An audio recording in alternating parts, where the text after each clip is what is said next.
कि यहाँ पे सिर्फ सत्ता का ही पावर चलता है।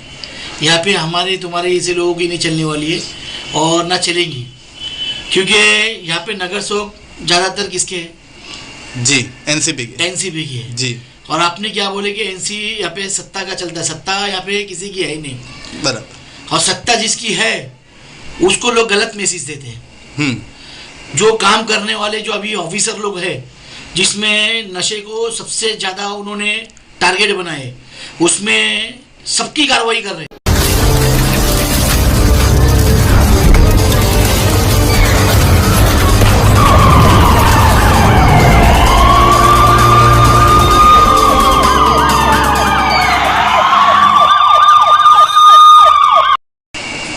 धनी भाई, आपका स्वागत है हमारे चैनल में।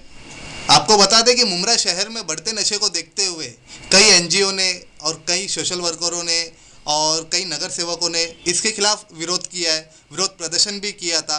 पर कहीं ना कहीं जो युवा पीढ़ी है वो नशे की तरफ मुब्तला होते चले जा रहे हैं और एजुकेशन कम होते चले जा रहे हैं। इस बारे में क्या कहोगे? इस बारे में यही मेरे को कहना है। पहले आपके मीडिया के माध्यम से मैं सबको बताना चाहता हूँ कि आप मेरे पास आए और मेरा थोड़ा टाइम लिए, उसके लिए बहुत बहुत शुक्रिया जी। इसके लिए मैं थोड़ा और भी खुश हूँ जी कि कम से कम आप मेरे पास आके मुझे कोई काबिल समझे कि मैं आपको कुछ बता सकता हूँ जी। और दूसरी बात रही नशे की बात में ये रहा है कि यहाँ पे सिर्फ सत्ता का ही पावर चलता है।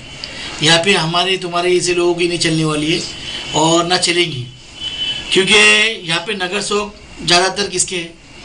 जी, एनसीपी की है जी। और आपने क्या बोले कि एनसी यहाँ पे सत्ता का चलता है, सत्ता यहाँ पे किसी की है ही नहीं। बराबर। और सत्ता जिसकी है उसको लोग गलत मैसेज देते हैं। जो काम करने वाले जो अभी ऑफिसर लोग हैं, जिसमें नशे को सबसे ज़्यादा उन्होंने टारगेट बनाए, उसमें सबकी कार्रवाई कर रहे हैं। उसमें उगल मुगल साहब है, उसमें भोरसे साहब है, उसमें जादव मैडम साहब है। ये सब लोगों ने ऐसा टारगेट बनाए कि नशे वालों को तकलीफ नहीं होना चाहिए। जो नशा बेचता है उसके खिलाफ टारगेट बनाना चाहिए और उनके खिलाफ वो टारगेट बना भी रहे। और मेरे हिसाब से 60 या 50-60% नशा कम हो गया मुमरा से। और इंशाल्लाह मेरे को ऐसी उम्मीद है उगल मुगल साहब से, भोरसे साहब से और जादव मैडम से, इनसे मेरे को उम्मीद है, क्योंकि सीनियर साहब तक के तो कोई ज़्यादा जाता नहीं है। ज़्यादा जाते जो भी है वो यहाँ तक के जाते, तो यहाँ तक के पूरा मालूमात होती है। और उन लोगों की सेटिंग से इन लोग जो नशा बेचने वाले उनके ऊपर कड़ी सी कड़ी कार्रवाई कर रहे हो और करते रहेंगे। उसमें सत्ताधारी जो लोग आए थे वो क्या करते हैं, ऑफिसर लोग को मिसगाइड करके और उनको जो बेचने वाले उनको छुड़ा के ले जाते हैं। तो मेरा ये बोलना चाह रहा हूँ मैं कि जैसे अभी आवाड साहब है, आवाड साहब को फ़ोन करवा दे हुए, आवाड साहब को कुछ मालूम रहता नहीं बेचारे, उनको कैसा मालूम है मिसगाइड किया जाता है।